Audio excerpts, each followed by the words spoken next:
Muy buenas tardes, hermanos y amigos, y aquellos que están estudiando con nosotros el libro El quebrantamiento del hombre exterior y la liberación del espíritu, del autor Watchman Nee.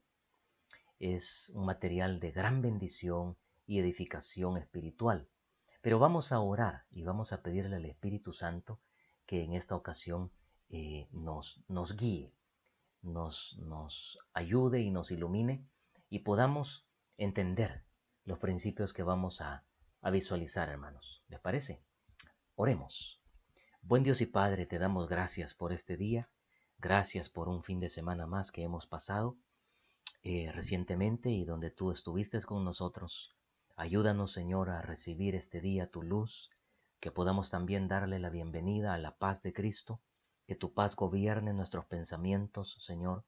Sabemos que el mundo anda desesperado en la vida, en las calles, no tienen consuelo, no tienen tranquilidad y a veces no quieren recibir la paz que solo Jesucristo puede dar.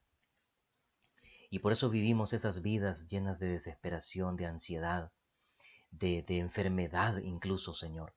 Pero te pedimos que tu luz llegue a nuestros corazones y que la paz de Cristo ilumine a las naciones en este día y que tu palabra siga llegando a cada rincón. Como tú dijiste, que será predicado este evangelio en todas las naciones para testimonio y entonces vendrá el fin. Una etapa muy difícil para la humanidad se avecina, Señor, muy dura. Una etapa de muchos caos y juicios y situaciones donde la voz de Dios se seguirá oyendo, pero de una manera muy diferente al tiempo de la gracia, en la cual hemos tenido la oportunidad de aceptar a Jesús, de oír su voz, sin que tengamos que sufrir por eso. Así que, Señor, gracias por las formas en que tú nos has llamado. Hay muchas maneras en que nos has hablado. Y si ha sido a través de el dolor, de la prueba y del quebrantamiento, pues te damos gracias también, Señor. Porque con cuerdas de amor, pero también a través de los fuegos de prueba, tú tocas a tu pueblo y a aquellos que se han apartado de tu camino. Pedimos en esta tarde, Señor, que todo aquel que anda en la senda del Hijo pródigo pueda volver a tu senda, pueda volverse a Dios y pueda sentir la gracia de Dios, el perdón de Dios y el amor de Dios que sobrepasa todo razonamiento humano. En el nombre de Jesús pedimos tu bendición para este video, Señor. Amén, amén. Gloria al Señor. Hermanos, vamos a continuar y todos aquellos que nos ven por medio de estos videos, hermanos lejanos que están en Estados Unidos o en otras naciones, amigos, miembros de la iglesia, sé que todos los videos han sido de bendición y oro para que así sea siempre y Dios nos dé pues una palabra fresca y una reflexión muy grande a través de los principios que estamos analizando, conscientes que esto va más allá de la iglesia, amigos de Jesús, y de los miembros de nuestra congregación. Así que hablamos en general para todos aquellos que nos ven. La vez pasada hablamos acerca de que la Biblia divide nuestro ser en el hombre interior y el hombre exterior, y que Dios ministra al hombre interior. Por tanto, el Espíritu Santo habita o cohabita con el ser humano en su espíritu, en su hombre interior, y ministra su alma. El hombre interior es nuestro espíritu y nuestra alma, mientras que la persona con la que los demás tienen contacto es el hombre exterior. Nuestro hombre interior utiliza nuestro hombre exterior como vestidura, dice Watchman Nee. Mire qué interesante. Nuestra mente, nuestra voluntad y el asiento de nuestras emociones pertenecen al hombre externo, ¿verdad? Y también nuestro cuerpo y nuestra reflexión mental, o también se le llama nuestra carnalidad o nuestra carne. Nuestro cuerpo es nuestra carne, en la Biblia se le traduce así, en la Reina Valera, la carne es el cuerpo, pero comprende varios factores. Comprende la mente, las emociones, el intelecto, el yo, el cuerpo externo con el cual nos expresamos y comunicamos en esta tierra, y nuestros pensamientos. Todas estas cosas en realidad pertenecen al hombre exterior, aunque algunas son visibles y otras no son visibles. Y nuestra carnalidad se le llama a toda aquella naturaleza pecaminosa y caída que heredamos de Adán, que son también los deseos de la carne, los deseos de los ojos y la vanagloria de la vida. Eso se describe como la carne. También vimos que para poder servir a Dios, el hombre debe liberar su hombre interior.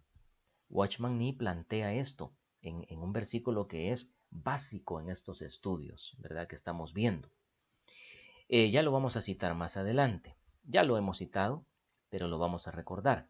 El hombre interior, dice, debe abrirse paso por el hombre externo a fin de que pueda liberar la luz de Cristo que tiene en su interior. Tenemos que ver claramente que el principal obstáculo en la obra somos nosotros mismos.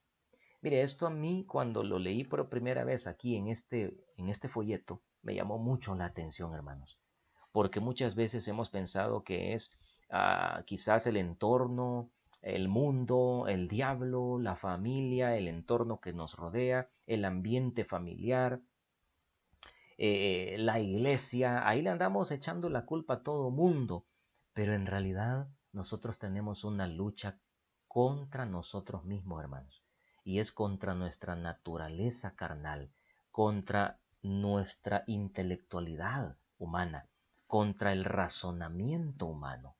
Por eso Romanos 12:2 dice que es necesario que renovemos nuestra manera de pensar. ¿Y cómo se renueva? Meditando la palabra de Dios. Es ingresando los principios de la palabra de Dios y viviéndolos como vamos un día a pensar distinto a como hoy pensamos.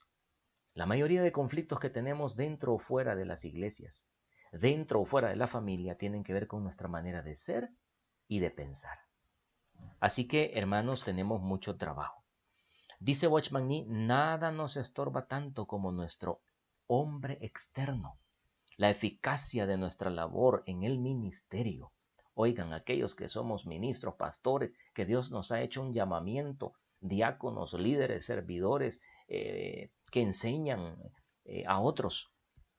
Dice que la eficacia de esa labor depende de cuánto haya Dios quebrantado nuestra vida, específicamente todo lo que pertenece al hombre exterior, o sea, el intelecto, el razonamiento, la manera de ser, de hablar, los apetitos carnales, el cuerpo, y todas estas cosas pecaminosas, y todo lo que bloquea que la luz de Dios realmente se irradie a otros. El Señor tiene que deshacer nuestro hombre exterior para abrirle paso a nuestro hombre interior. He leído solamente del libro de Watchman Nee ciertas frases claves que tengo subrayadas.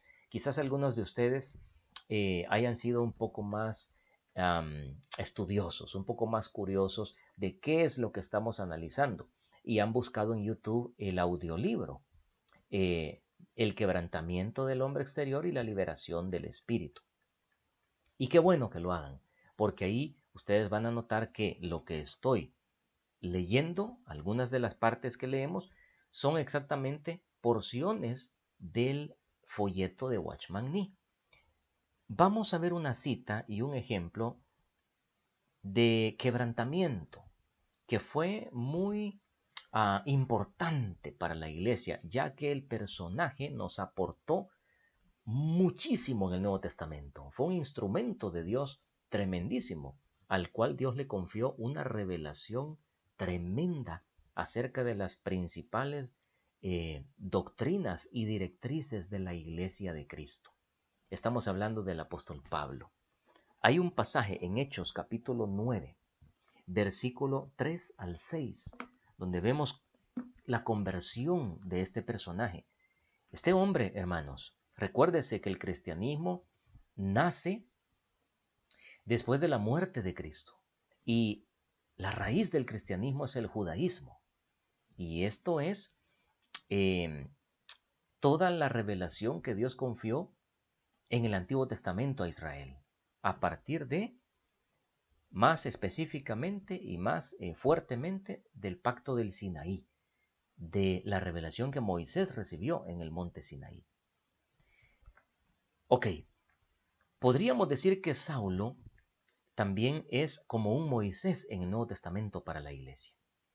Quizás el hombre a quien más revelación se le confió fue a él, a causa de que Cristo lo eligió para llevar a cabo una labor doctrinal y misionera y de enseñanzas. Podría decir que, sin temor a equivocarme, el 80% del Nuevo Testamento lo escribe el apóstol Pablo, refiriéndome a las cartas, a las epístolas. Así que aquí, en Hechos 9, todavía vemos los efectos de un Saulo que era rabino ortodoxo, judío, por supuesto, miembro de el grupo de los fariseos, que eran los más ceñidos y estrictos en cuanto a guardar la ley de Moisés. Y no era fácil pasar de la revelación de la ley de Moisés a la revelación de Cristo, que es el vino nuevo en el Nuevo Testamento.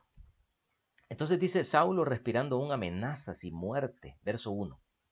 Contra los discípulos de Jesús vino al sumo sacerdote y le pidió cartas para las sinagogas de Damasco, a fin de que si hallase algunos hombres o mujeres de este camino, los trajese presos a Jerusalén.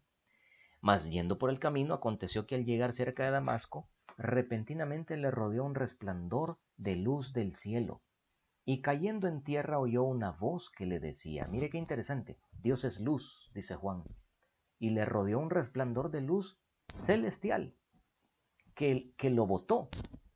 Cayendo en tierra oyó una voz que le decía, Saulo, Saulo, ¿por qué me persigues? Él respondió y dijo, ¿quién eres, Señor? Y le dijo, yo soy Jesús, a quien tú persigues. Dura cosa te es dar coces o patadas contra el aguijón. Él temblando y temeroso dijo, Señor, ¿qué quieres que yo haga? Y el Señor le dijo, levántate y entra en la ciudad y se te dirá lo que debes hacer. O sea, no le dijo regresate, sino que le dijo continúa tu camino y entra a la ciudad donde ibas a entrar. Y ahí comenzará una nueva etapa en tu vida. Ahí recibirás las directrices de tu vida de aquí en adelante.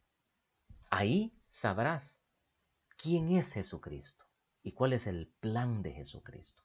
Pero ¿no ven ustedes con admiración esa parte donde Saulo, en un encontronazo con Jesús y la luz gloriosa de Jesucristo, estamos hablando de Jesús ya resucitado, hermanos? Entonces, él recibe, diría yo, un quebrantamiento inmediato por la luz y a la vez progresivo. Ya les voy a decir por qué digo esta palabra. Pero él ahí recibe ese impacto de Dios. Impacto que le da revelación. A tal punto que él inmediatamente dice, ¿quién eres, Señor? La luz se identifica como Jesucristo. Y entonces él le dice, Señor, ¿qué quieres que haga? Solo en esa frase encontramos un cambio drástico en el yo de Pablo. ¿Por qué? Porque justo antes, minutos antes, él está con la mentalidad de ir a arrastrar, a asesinar, a encarcelar y a matar a los traidores del judaísmo, porque así lo veía él, a los que se convertían a Jesucristo, a los judíos. Eran traidores del judaísmo y del pacto de la ley y del Sinaí. Pero ahora él está rindiéndose, me explico, rindiéndose a esa luz y diciéndole, ¿qué querés que haga? Es increíble, pero ahí comenzó el trato de Dios con Pablo, lo que se le llama bíblicamente su quebrantamiento. Claro, Dios había elegido a través de Jesucristo la vida de Pablo como un instrumento, porque si ustedes se acuerdan, más adelante le dice a Ananías, Ananías tiene miedo de ir a donde Saulo, pero Jesucristo le dice, ve. El Espíritu Santo le habla a Ananías, para ser más específicos, y le dice, ve a donde Saulo. Yo sé que tú crees que él es un asesino y que él ha venido a capturarte, pero yo ya lo impacté. Yo ya impacté su vida con mi luz. Entonces, no le tengas miedo, porque, y le dice, instrumento escogido es este para llevar mi nombre a reyes y a las naciones. y para darle a la iglesia de Cristo solidez y fortaleza en su doctrina. Y ahí es donde, hermanos, nos hemos enriquecido doctrinalmente a través del testimonio de Pablo. De ahí para allá Pablo comenzó a contar su testimonio. Fue algo increíble lo que le sucedió a él. Así que aquí vemos una conversión tremenda, un cambio de vida tremendo, hermanos. Y si ustedes se acuerdan, y lo pueden buscar en sus Biblias, Segunda de Corintios, la segunda carta a los Corintios, capítulo 12. El apóstol Pablo nos da evidencias de su quebrantamiento y de todo el precio que ha conllevado esta revelación como apóstol de Jesucristo. Algunos dicen que él fue el 13º. Recuérdese que Judas fue sustituido por Matías. Así que, pero el apóstol Pablo vino como un abortivo, dice, y como el 13º, un hombre de Dios tremendo.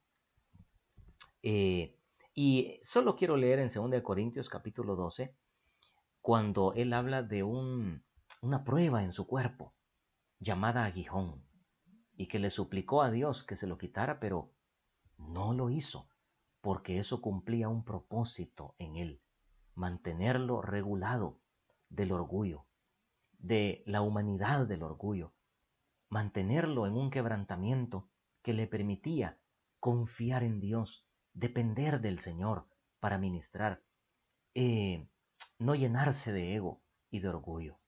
Así que él dice, respecto a lo cual 3 veces le he rogado al Señor que lo quite de mí. En el 7 dice, para que la grandeza de la revelación no me exaltase desmedidamente. Oiga, póngale ojo a estas palabras.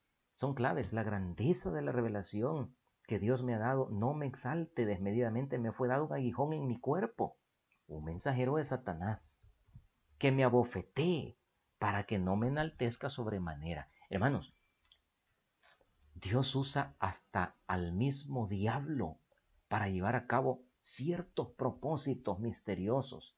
No me vaya a salir diciendo que su gripe o un lunar que tiene ahí que le estorba o que lo que le sucedió a usted es un aguijón. Todo mundo se anda agarrando de eso para decir, Dios me ha puesto un aguijón. Y quizás tú estás caminando no comprometidamente con Dios. No todos tienen un aguijón, hermanos. No todos están pasando este tipo de procesos. Recuérdese que estamos hablando aquí de un hombre que es un apóstol. Mire el nivel de utilidad que Dios le dio, por favor. Y entonces es razonable que Dios lo regule y él tenga un aguijón, ¿verdad? Pero hay gente que sí, Dios ha permitido un quebrantamiento, una forma de aguijón para mantener una regulación espiritual en ellos, para que no se llenen de orgullo y vanidad ministerial, porque hay muchos profetas, muchos pastores, muchos evangelistas, hay muchos maestros que hoy en día se han llenado de orgullo de cómo el Espíritu de Dios les usa o les ha usado. Y entonces Dios permite regulaciones, ¿verdad? Y quebrantamientos. Ahora, mire lo que dice el 8, respecto a lo cual 3 veces le he rogado al Señor que lo quite de mí y me ha dicho, bástate mi gracia, porque mi poder se perfecciona en la debilidad. O sea, el poder de Dios, la utilidad que Dios te va a dar, se ve mejor o se abre paso de mejor manera cuando el ser humano es frágil y su debilidad es evidente. Cuando es vulnerable, cuando depende de Dios. Por lo tanto, dice, de buena gana me gloriaré más bien en mis debilidades para que repose sobre mí o permanezca en mí el poder de Cristo. Así que aquí estamos viendo, hermanos, una situación de fragilidad y una situación de quebrantamiento del apóstol Pablo. Y ahora podemos ver un poquito más. Dice el otro tema o subtema, morir para llevar fruto. Vamos a leer. En Juan capítulo 12, verso 24, este es el versículo base de todo el estudio que estamos llevando. Juan 12, 24. Jesucristo dijo, si el grano de trigo no cae en la tierra y muere, queda solo. pero si muere, lleva mucho fruto. Dice Watchman Nee, la vida está en la semilla, no obstante la semilla está rodeada o la semilla en sí es dura y tiene una cáscara en algunas ocasiones. La semilla es como una corteza dura. Mientras esta cáscara o esta corteza no se quiebre, la semilla no podrá crecer. Todos sabemos que para que un arbolito o un arbusto crezca, la semilla tiene que estar rodeada de humedad y tiene que entrar en putrefacción y tiene que ablandarse por ese proceso entre la tierra, los minerales y el agua. Y entonces va a surgir prácticamente una nueva vida de una semilla que aparentemente está muriendo, pero por fuera, más por dentro se abre paso, una planta nueva. Así que todo esto tiene que ver con este principio que Jesús dijo. Mire, Jesús fue muy sencillo en enseñar. Hay gente que complica el camino de Dios y la revelación de Dios, pero la revelación de Dios es muy entendible. Cualquier persona podría entenderlo. Dice que la semilla es una corteza y mientras esta cáscara no se quiebre, la semilla no podrá crecer. Si el grano de trigo no cae en la tierra y muere, ¿a qué se refiere esto? Dice, es la acción del calor, la humedad y los minerales de la tierra sobre la semilla, los cuales ocasionan que la cáscara se rompa. Cuando la cáscara se rompe, la semilla brota. Por lo tanto, no depende de si la semilla tiene vida o no, sino de que la cáscara exterior se rompa. El siguiente versículo añade, y hay otro versículo ahí, el verso 25. O sea, Juan 12:24 tiene que ver con el verso 25 también. Dice, el que ama su vida, la perderá.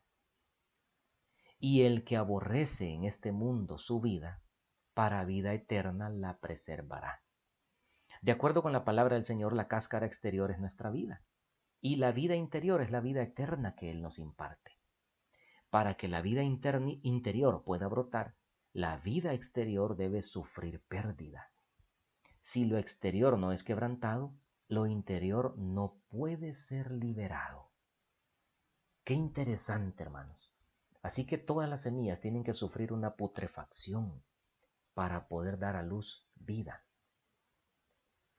También el obrero, el ministro, el que Dios va a usar, tendrá que sufrir un proceso de putrefacción, un proceso de quebrantamiento exterior de su vida. Óigase bien, para que la vida de Cristo pueda surgir de su interior hacia los demás, como instrumento de Dios en su iglesia, en el cuerpo de Cristo. Hay muchos principios aquí encerrados, hermanos, muchísimos. Vamos a ver otra cita, Mateo capítulo 13, verso 31 y 32. Vamos a ver, Mateo, y búscalo en tu Biblia. Mateo capítulo 13, verso 31 y 32. Dice, otra parábola les refirió diciendo, el reino de los cielos es semejante al grano de mostaza. ¿Algunos conocen el grano de mostaza? Es un granito chiquitito, más chiquito que el maicillo, mucho más chiquito que el maicillo, que un hombre tomó y sembró en su campo, el cual a la verdad es la más pequeña de todas las semillas. Pero cuando ha crecido, es la mayor de las hortalizas. Y se hace árbol de tal manera que vienen las aves del cielo y hacen nidos en sus ramas. Jesucristo puso el ejemplo de la semilla de mostaza para tipificar cuánto su obra iba a desarrollarse en todo el mundo a través de los años. Y así ha sido, hermanos. De algo tan insignificante y pequeño como le dijeron a él por ahí, ¿de Galilea puede surgir algo bueno? Imagínense cómo se expresaron aquellos hombres religiosos. Y de ahí surgió un baluarte para la humanidad. Ahora, volviendo al principio de la semilla, esa semilla es tan pequeña. Tu vida, mi vida, podemos parecer personas insignificantes, hermanos. Podemos ser un don nadie. Podríamos creer que somos fracasados en la vida o que no somos muy fuertes ni muy honrosos. Como dijo el apóstol Pablo, no hay muchos sabios, ni muchos grandes, ni muchos hermosos, ni muchos fuertes, ni muchos inteligentes en la iglesia de Cristo. No tenemos de qué jactarnos quizás, sino que lo necio, lo menospreciado, lo frágil y lo pequeñito escogió Dios. Esa semilla de mostaza es tu vida, es mi vida. Y con una semillita pequeña Dios puede llegar a hacer grandes cosas para el reino de Dios. Tú no tienes idea cuánto Dios puede llegar a utilizar tu vida si tú te comprometes con el Señor y permites que el proceso de madurez, de transformación y de quebrantamiento se dé en tu vida. Hace poco yo publicaba en la página del Facebook de nuestra iglesia principios sobre paternidad espiritual. Y hay varios que son claves. Por ejemplo, la clave de nuestra libertad es el crecimiento espiritual. Pero muchas veces, hermanos, nosotros no caminamos comprometidamente con Jesús. Solo asistimos a la iglesia los domingos y mucho pueblo se ha quedado así. Otros ni asisten ya, solo se quedaron en línea. Y no es lo mismo, hermanos, lo presencial que lo que está en pantallas. Sí, es útil también la internet para poder transmitir enseñanza como en esta ocasión y aprender cosas, pero lo mejor es dar nuestra vida en ofrenda a Dios. Es necesario que te congregues en los cultos dominicales, que apartes ese tiempo para Dios, que te apartes de tu trabajo, tus afanes, de cuanta cosa hagas para darle ese tiempo a Dios. También es necesario pertenecer a grupos pequeños. Algunos le llaman ágapes, otros le llaman células familiares, grupos de estudio bíblico, rediles, etcétera. Como sea el nombre que le den, pero uno debe pertenecer a un grupo pequeño donde se puede relacionar con otros, donde puede aprender de otros, donde puede escuchar los testimonios de otros y crecer espiritualmente, donde puede practicar el amor, la paciencia, la tolerancia, etcétera. Dios no llamó llaneros solitarios. Dios quiere que crezcamos a través de la interacción unos con otros. Así que hay tantos principios dentro de Juan capítulo 12, verso 24. Publicábamos también un principio de paternidad espiritual. Paternidad espiritual significa que uno necesita, así como cuando tuvimos padres biológicos o tenemos padres biológicos que nos corrigieron, nos guiaron, nos encaminaron y crecimos bajo el modelo de los padres, así también el cristiano debe crecer bajo el modelo de padres espirituales, de tutores, de gente que lo guíe. Todo aquel que no ha crecido de esa manera está deformado. Todo aquel que evita crecer de esa manera está en desobediencia con el principio del crecimiento espiritual y del discipulado. Hay un principio muy bonito dentro de la paternidad que dice así: no podemos influir en alguien que no está cerca de nosotros o que no nos está siguiendo.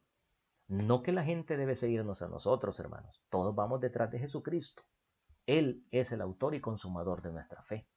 Y los ojos deben ser puestos en Él, más que en los líderes, servidores o pastores o profetas. Pero el punto es que así como nuestros hijos crecieron bajo nuestra influencia, así los hijos espirituales deberán ser formados bajo la influencia de líderes y pastores, para ser guiados y corregidos, para aprender sujeción y obediencia. ¿Cuánto pueblo de Dios caminando en rebeldía? Y por eso Dios está tratando con su iglesia, hermanos. Miren, realmente estos principios que estamos viendo de Watchman Nee, podemos aplicarlos a la iglesia de Cristo. Claro que son para eso. Dios está corrigiendo, enderezando, llamando a su iglesia antes del rapto. Estamos cerca del rapto. Estamos cerca de la medianoche. Las lujurias de la tierra, la maldad, la degeneración, la inmoralidad sexual, cada día crecen más, hermanos.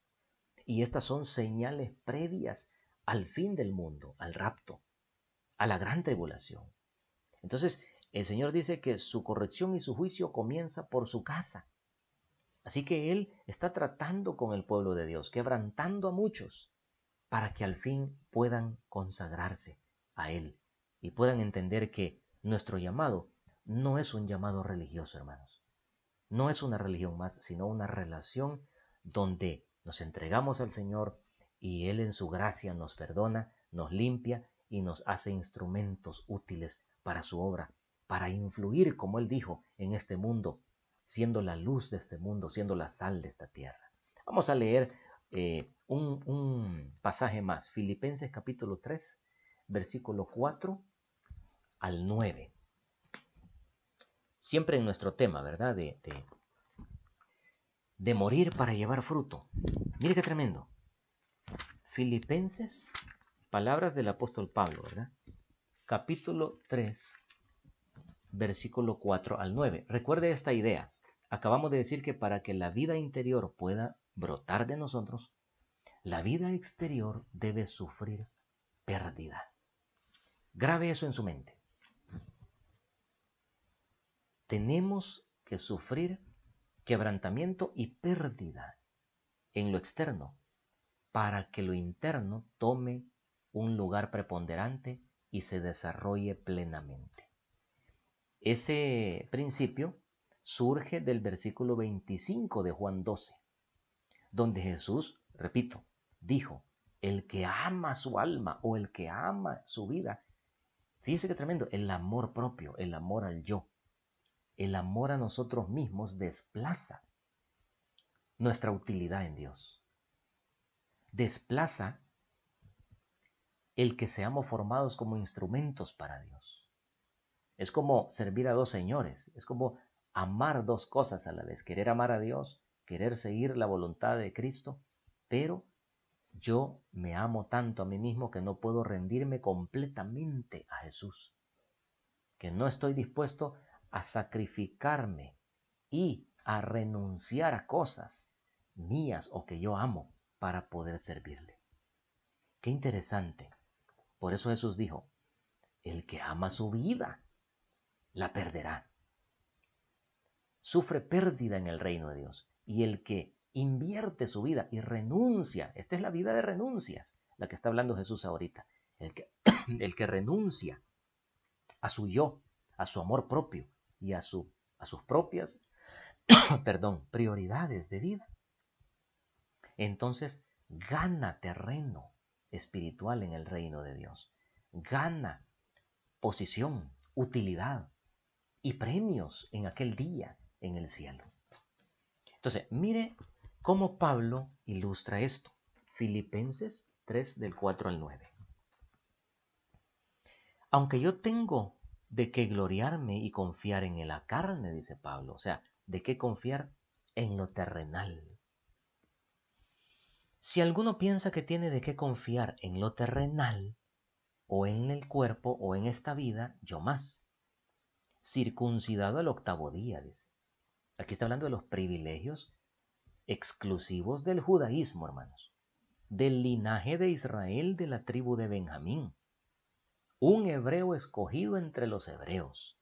En cuanto a la ley de Moisés, de lo más apegado a ella. Eso significa fariseo. En cuanto a celo, por guardar esa ley, dice, fui perseguidor de la iglesia.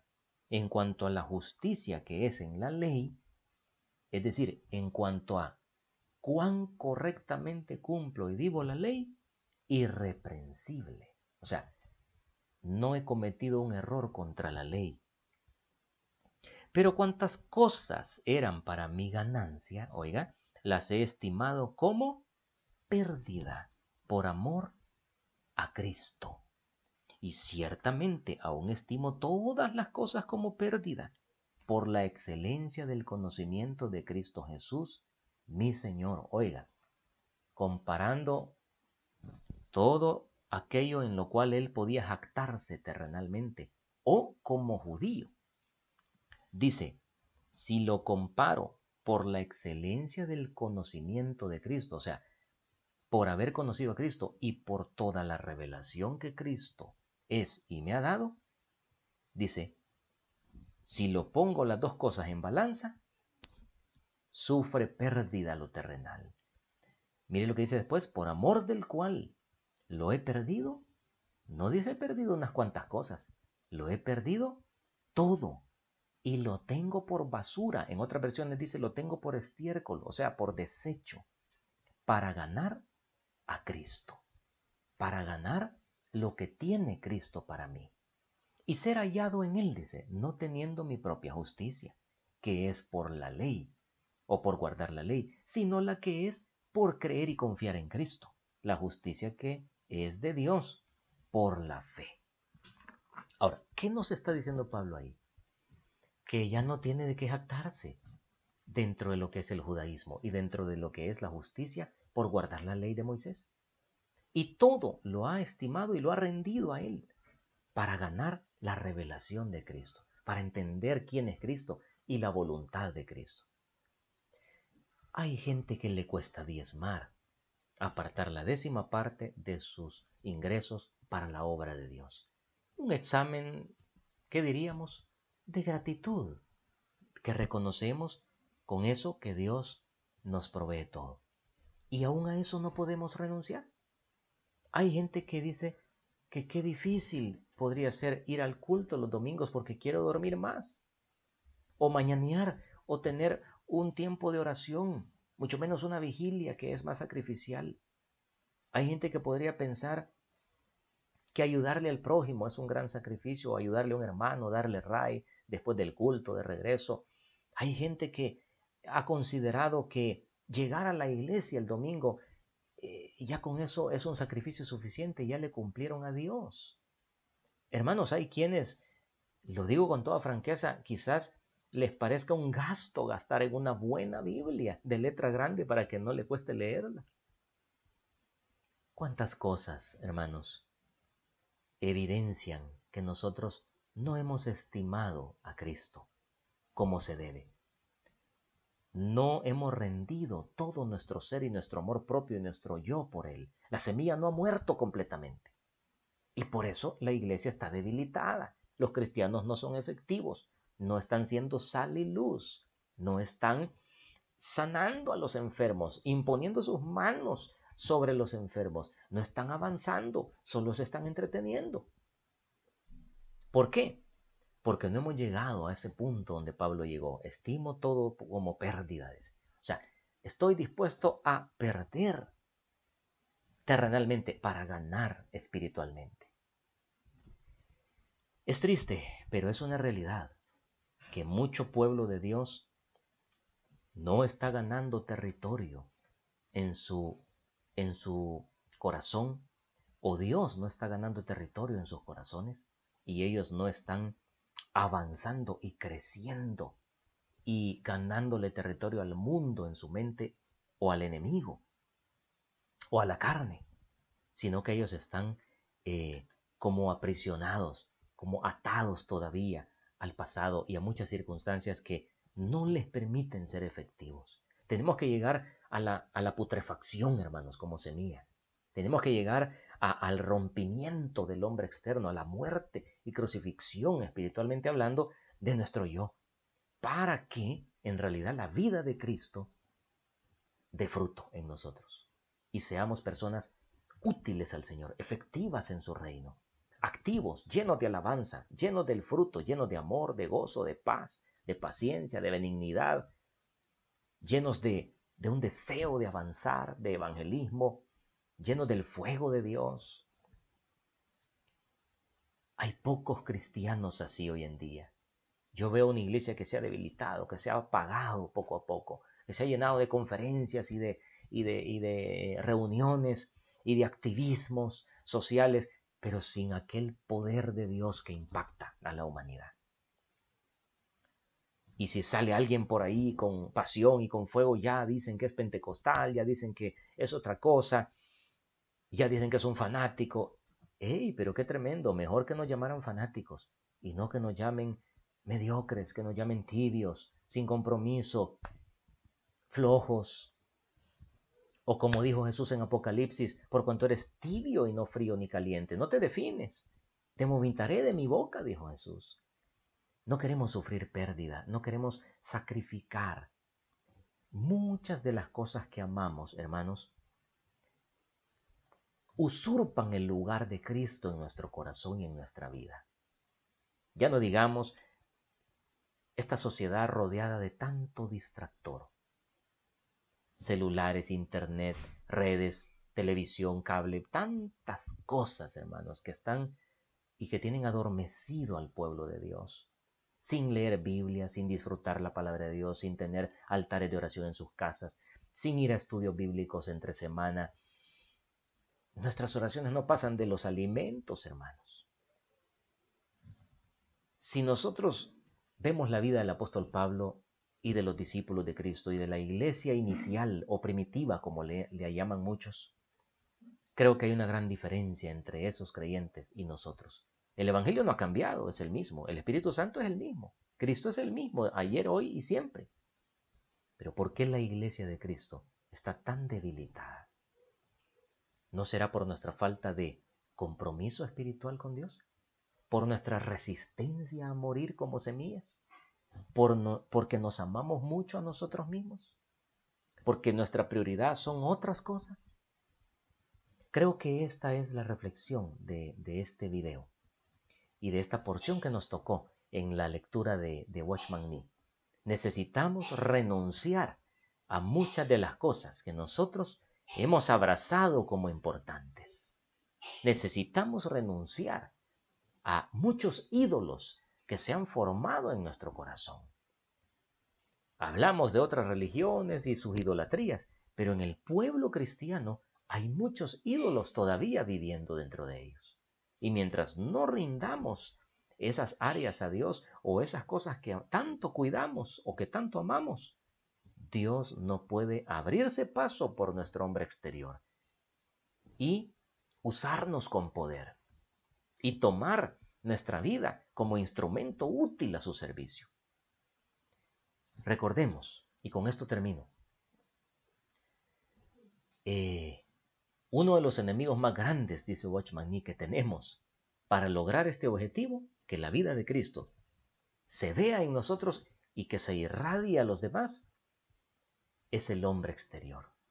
Llámese mi vida, mis prioridades, mi intelectualidad, mis razonamientos, mi ego, mis propias doctrinas, mi dinero, mi posición, mis títulos, mi cuerpo, mi yo. Está usurpando el lugar que debería tener Jesucristo y su propósito en mí. Así que el Señor te dé revelación en este estudio. Como siempre les digo, toma tu Biblia, trae tu cuaderno, anota las cosas que te sirvan. Puedes escribirnos en los comentarios algún comentario o alguna pregunta o alguna situación que tú quieras aportar y estaremos pendientes a responderla y esperamos, como siempre, que estos principios no solamente sean un estudio bíblico que vaya dirigido a tu intelectualidad, sino más bien una revelación de la palabra de Dios que te desafíe a ser mejor. Que Dios te bendiga en este día, hermano. Amén. Un abrazo.